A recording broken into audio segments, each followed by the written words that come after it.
frustrated by his cabinet and angry that he has not received enough credit for his handling of 3 successive hurricanes. President Donald Trump is now lashing out, rupturing alliances and imperiling his legislative agenda, numerous White House officials and outside advisors said Monday. In a matter of days, Trump has torched bridges all around him, nearly imploded an informal deal with Democrats to protect the young undocumented immigrants brought to the country as children, and plunged himself into the culture wars on issues ranging from birth control to the national anthem. In doing so, Trump is laboring to solidify his standing with his populist base and return to the comforts of his campaign, especially after the embarrassing defeat of Sen. Luther Strange in last month's Alabama special election, despite the president's trip there to campaign with the senator. Sen. Bob Corker's brutal assessment of Trump's fitness for office, warning that his reckless behavior could launch the nation on the path to World War III, also landed like a thunderclap inside the White House, where aides feared possible ripple effects among other Republicans on Capitol Hill. After a caustic volley of Twitter insults between Trump and Corker, a Tennessee Republican who chairs the Senate Foreign Relations Committee, few Republican leaders came to the president's defense Monday, though few sided openly with Corker either. The most vocal Trump defender was the one under the president's employ, Vice President Mike Pence. Trump in recent days has shown flashes of fury and left his aides, including White House Chief of Staff John Kelly, scrambling to manage his outbursts. He has been frustrated in particular with Secretary of State Rex Tillerson, who was reported last week to have earlier called the president a moron. Trump's Sunday morning Twitter tirade against Corker caught staffers by surprise, although the president had been brooding over the senator's comment a few days earlier about Trump's chaos endangering the nation. One Trump confidant likened the president to a whistling teapot, saying that when he does not blow off steam he can turn into a pressure cooker and explode. "I think we are in pressure cooker territory," said this person, who requested anonymity to speak candidly. This portrait of the president, increasingly isolated in the capital city, is based on interviews with 18 White House officials, outside advisors and other Trump associates. In a late afternoon, unsolicited email to reporters, Pence's office on Monday blasted out a blanket response under the vice president's name, addressing criticisms of the president. The statement bemoaned empty rhetoric and baseless attacks against Trump while touting his handling of global threats, from Islamic State terrorists to North Korea. "That's what American leadership on the world stage looks like, and no amount of criticism at home can diminish those results," the statement concluded. Bob Corker unleashed an extraordinary attack on President Trump in an interview, Mark Wilson Getty Images, but Pence's words did little to reassure some Trump allies, who fear that the president's feud with Corker could cause more troubles for the administration and further unravel threadbare relationships on Capitol Hill. One Trump loyalist, noting that Corker has many more friends in the Senate than Trump, said the rift could dash chances for tax reform or other meaningful legislation. "His presidency could be doomed," said this person, who spoke on the condition of anonymity so as not to alienate Trump or his staff. "We have been watching the slow-motion breakup of the Republican Party, and Trump is doing what he can to speed it up," said Patrick Goodell, a veteran pollster who has worked with Stephen Bannon, Trump's former chief strategist, who now runs Breitbart News, a conservative website. Trump is firmly placing himself on the outside, trying to become an almost independent president, Goodell said. He knows that many people will be with him, that he helps himself when he's not seen as the Republican president. But what about his program? That's the question, and possibly the cost of what he's doing. Inside the White House, reaction to Corker's comments has been mixed. Some Trump aides believe it is dangerous for Trump to fight with Corker, the chairman of a powerful Senate committee who is not running for re-election and therefore feels he has nothing to lose. Other Trump aides blame Corker for what they consider an act of betrayal, arguing that he started the feud in a bid for relevance by a lame-duck lawmaker.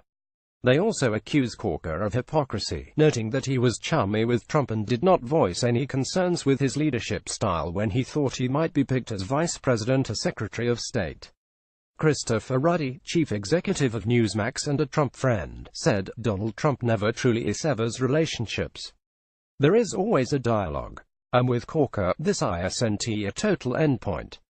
Trump sees relationships as negotiations, and that's what they're in. Many in the White House say they appreciate the disciplined structure Kelly has implemented, but it has left Trump without the free-flowing conversations with staff and outsiders that he had come to relish. These familiar faces often buoyed Trump's mood and gave him a safe sounding board, even if they at times interfered with the workings of the government. Trump is also without his longtime aide-de-camp and former head of security, Keith Schiller, who departed the White House this fall as director of Oval Office operations. Schiller was a constant at Trump's side for years and adept at soothing his foul moods. His absence has left Trump with few generational peers with whom he feels comfortable venting about his staff or his rivals, or just talking about sports, according to some of the president's friends. Trump, meanwhile, has been seeking regular counsel from friends outside of the government, including investor Thomas Barrack, who chaired his presidential inauguration. Among some in Trump's circle, Barrack has been buzzed about as a possible replacement for Kelly, should tensions between the president and his top aide become unsustainable. But people familiar with Barrack's thinking said he feels he can best serve Trump as a friend and outside advisor, as opposed to as a member of the White House staff. Trump has given no indication publicly that he is mulling another change, and over the weekend heaped praise on Kelly. "John Kelly is one of the best people I've ever worked with," Trump told reporters Saturday. "He's doing an incredible job, and he told me for the last 2 months he loves it more than anything he's ever done. He will be here, in my opinion, for the entire 7 remaining years." Still, Trump is facing political headwinds, including from his own base. The Alabama Senate primary last month, in which a far-right challenger defeated a more establishment Republican whom the president had endorsed, served as a warning flare for Trump's team, highlighting the risk he could run if he alienates the core supporters who helped lift him to electoral victory. The president himself has groused to numerous White House aides about his concerns over his popularity with "my people," his base. He blames the Republican establishment and others for failing to enact his agenda and making him look feckless, and is unhappy with losing in Alabama, according to people briefed on White House deliberations. Trump also made it known to several people that he wished to have a rally in North Carolina over the weekend and not just hold a fundraiser, but he ultimately only flew down for the fundraiser, spending just 2 hours on the ground in Greensboro. Trump complained that he wished he had gotten back out in front of the rowdy crowds he loves, these people said. Donald Trump got elected with minority support from the American electorate, and most of his efforts this far have focused on energizing and solidifying the 40% of Americans who were with him, primarily by attacking the 60% who were not, Republican pollster Whitares said. That is great for his supporters, but it makes it very difficult to accomplish anything in a democracy. Trump's political calculus is complicated by Bannon's return to his previous role at the helm of Breitbart.